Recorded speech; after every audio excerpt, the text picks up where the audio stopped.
Going into Anaconda 2025, my expectations were honestly pretty damn high, not because I thought it would be good in a prestige sense, but because the trailers made it look like an absolute blast. Dumb, loud, over the top, bad CGI, ridiculous kills, the kind of movie that you watch with friends and just have a great time with. And my friend, a huge fan of the original Anaconda from 1997, and let's be real, the sequels are straight up awful.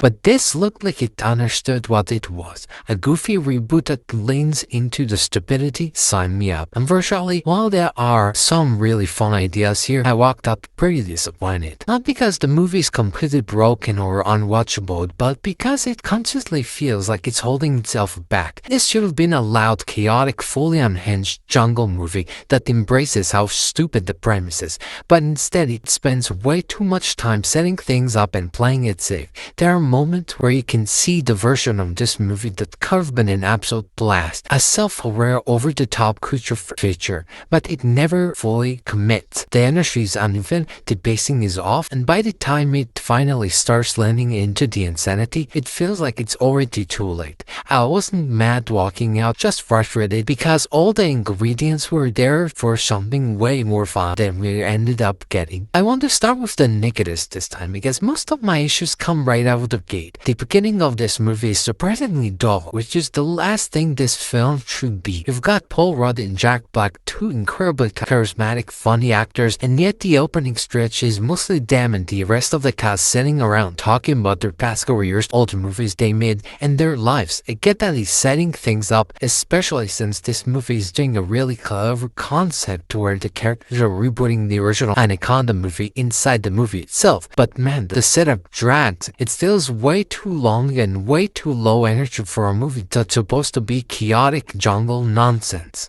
Then there's the CGI, which is honestly pretty rough. The Anaconda itself looks bad, like early 2000s bad. I'm talking borderline the Mommy 2017 levels of ugly CGI. It never really feels real or threatening. And when your movie is literally called Anaconda, that's a huge problem. I wasn't expecting realism, but I was hoping for something at least passable, and instead it looks like something from a 2005 straight-to-DVD Tucci fixture. Another massive issue is that the trailer spoiled basically everything, and I mean everything. Jack Black with the pig on his head, spoiled. The Anaconda killing a random woman as a joke in the jungle, spoiled. Most of the major death scenes, also spoiled. It seriously feels like the marketing team dumped every fun moment into the trailers, so when those scenes actually happen in the movie, there's zero impact. It's incredibly frustrating, especially for a movie that relies so heavily on surprise and shock for entertainment. There's also a random subplot that I won't spoil since this is a spoiler-free review, but it eats up a huge chunk of runtime, like 30 minutes, and it generally goes nowhere. It doesn't meaningfully connect to the main story,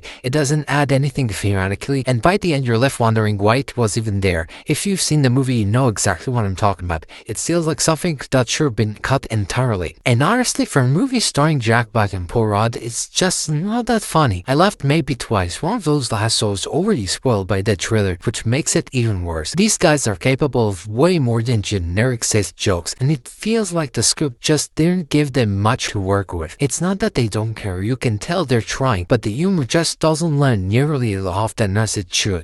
Now, on the positive side, it's not all bad, and honestly, there are things that I genuinely like. The core concept of rebooting the 1997 Anaconda within the movie itself is actually a really clever and fun idea. That main approach gives the film a sense of self-awareness that instantly makes it more interesting than a straight, lifeless remake. When the movie leans into that angle, characters talking about the original, poking fun at its legacy, and no one walking into the same kind of ridiculous danger, it works. That idea alone does a lot of the heavy lifting and is easily one of the strongest aspects of the entire film. The characters, while definitely underutilized in places, are still enjoyable to spend time with. Even when the writing doesn't give them enough to do, the cast's natural charm carries a lot of scenes. You can tell there's chemistry there, and when the movie lets them just bounce off each other without forcing exposition or flat jokes, it's actually pretty fun. It made me wish the script trusted these characters more instead of bogging them down with unnecessary setup.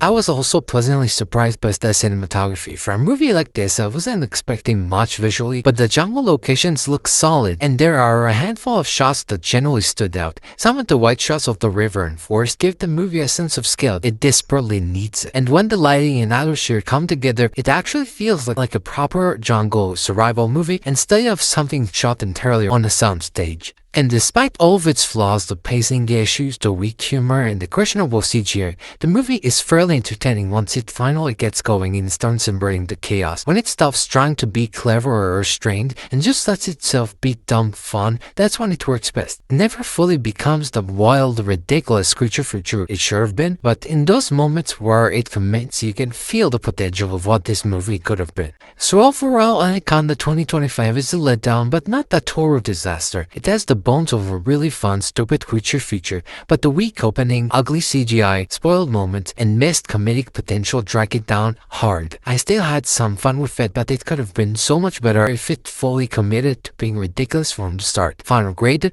C+. And that's pretty much where I land on Anaconda 2025. I'm really curious to hear what you all thought about it. Did you have a blast with it, or were you as disappointed as I was? Let me know in the comments because I feel like this one's going to be pretty divisive. As always, thanks for watching. I appreciate the support more than you know, and I'll see you in the next review. Take care.